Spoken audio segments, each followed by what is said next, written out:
Hi guys! To this video, we're going to Gold Souk para mamili ng alahas. Yes! Mamimili lang tayo dun guys. Tingin-tingin pag may nagustuhan. And yun, bibili tayo. And flex ko lang din guys ang aking outfit. Going to Souk. Yun. So, yan. Ito'y pala yung nabili ko last time guys. Ng ganda-ganda square pants from Stradivarius. Yun, and yung tops ko naman is from Giordano, diba? Ang ganda-ganda ng kulay. Parang peach na may pagka fuchsia pink, gano'n. Tama ba yung mga pinagsasabi ko? Basta terno sila, guys. Yan, pag tumayo ako, there, diba? Para hindi naman tayo laging nagbumukhang losyang. Ano ba yan? So, tara na, guys! At heto, nakababa na tayo ng bahay at sakto naman ay kararating lang ni Jay galing sa work. Heto nga at lumabas pa siya para i-double check ang sasakyan. And prior to that, tinawagan pala ako ni Jay para sabihin na mag-get ready na. Para pagdating niya ng area namin is bababa na lang ako at dediretso na kami doon sa Gold Souk.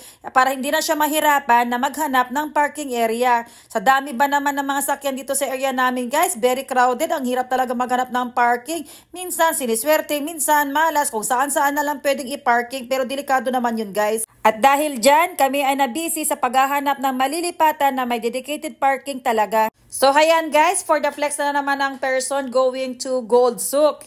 Ayan, masaya yan kasi nga mabibili na naman ang gusto ko. At kinakailangan ko talaga gumawa ng konting drama para mag-say yes si Jay. Naku, ang hirap talagang kumpinsahin ng lalaking to. Gold Souk na dito, daming Gold Souk. We've never been here. We always go that side.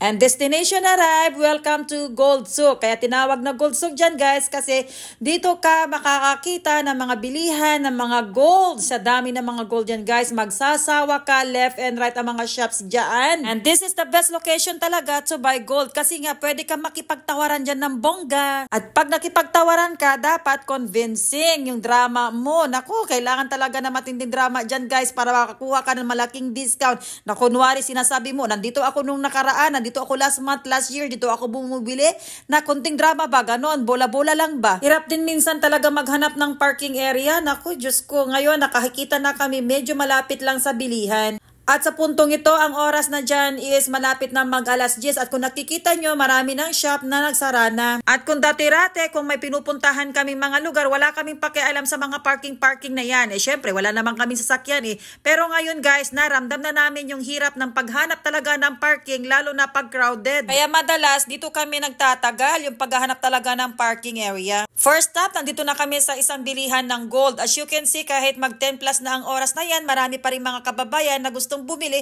at natingin ng mga alahas. At nagsabi na ako kay kuya na naghahanap ako ng Cartier-inspired bangle. Ayan po yung hawak niya, pinapakita niya sa akin. At pakinggan nyo guys kung ano yung mga sinasabi namin dyan.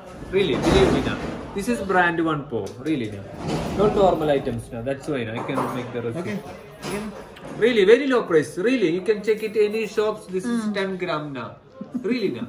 At pagkatapos ng mga padrama effect ko yan guys, pumayag na rin si kuya na ibigay sa presyo na gusto ko. Hayan, katulad ng sinabi ko sa inyo kanina guys, na pag nakipagtawaran ka dyan, kailangan lang ng konting drama. Yan, samahan mo ng bonggang effect dyan. At ganito talaga dito na pag nakuha mo or nabili mo yung isang item, ayan, bago nila ibigay sa'yo, nililinisan mo na nila ng bonggang-bongga. Aba, swerte-swerte nga nila yan guys kasi pasara na talaga ang shop nila kasi mag-11 o'clock na. Akalain mo may pumasok pa na customer at hindi lang titingin, bibili talaga ng isang alahas. Old Filipino here, Kabayan shop. Kabayan shop. Ang barcode number. Barcode number 1300 I need to put that one inside. You can put in my wrist. Oh, sure. Oh.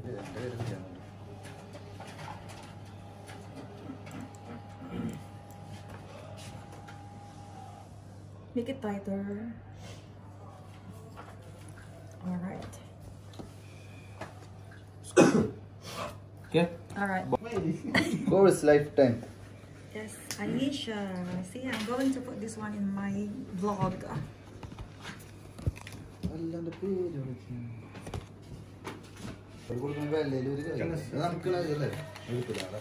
Thank you po. Salamat. Thank you, Come back eh. Say hi. Hi. Good night. Good night. Salamat. You need to advertise your shop. Okay po. Thank you. Come to Aisha. Dito mura Aisha, okay? Sa Bye-bye. Kabilis mahal. Bye-bye. Thank you. Thank you po. Yan guys, happy na naman ang person. Thank you so much, Mahal. Na-scam na naman si Mahal. Yun na. Flex ko lang guys ang aking charan! Diba? Happy yarn! Woohoo! Ayan guys, pauwi na kami galing Gold Souk and nakabili na rin ako ng gold. Yes, another bangle is Cartier para terno sila ng aking ikaw. Diba? Spoiled yan. Thank you!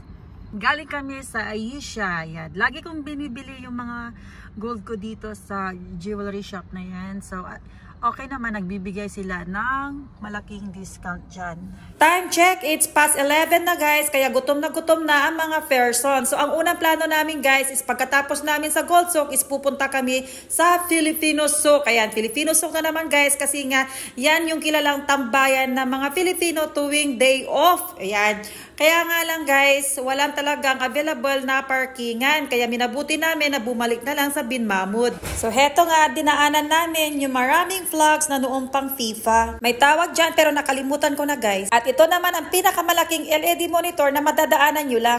At sa puntong ito ay pinag-uusapan namin ni Jay kung ano ang kakainin namin or mag-order na naman kami via online. So ang ending, dito na pala ako binaba ni Jay sa isang Turkish restaurant na malapit sa bahay namin. So ayan, marami para silang binibenta. Buti nga guys at meron pang hindi sarado. And fairness, sa ganitong oras marami pa rin silang customer. Ayan ang shawarma nila at malapit na talagang maubos. So nakapagbigay na ako ng aking order. So nag-order din pala ako ng 2 chicken barbecue. Ayan, tigisa kami ni Jay. Ang tagal ko din naghintay sa dami kasi ng mga customers nila. Siguro mga 10 minutes guys. At sa mga gusto mag-order ng chicken barbecue, dito na kayo sa Turkish Layonak Restaurant. Dito lang yan sa Bin Mahmud area. There you go guys. Ayan, dyan na tayo bumili ng pagkain natin, dinner. So time check, it's past 11. Butin may nabutan pa tayo. Dito tayo sa Turkish Restaurant at bumili tayo ng tigisa kami na order ni Jeremy na half chicken barbecue. Tapos naglakad na lang ako, total malapit lang naman dito sa bahay.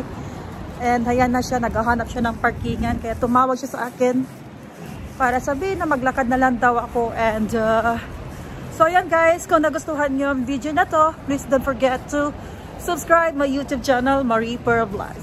Hanggang sa susunod na video guys. Bye!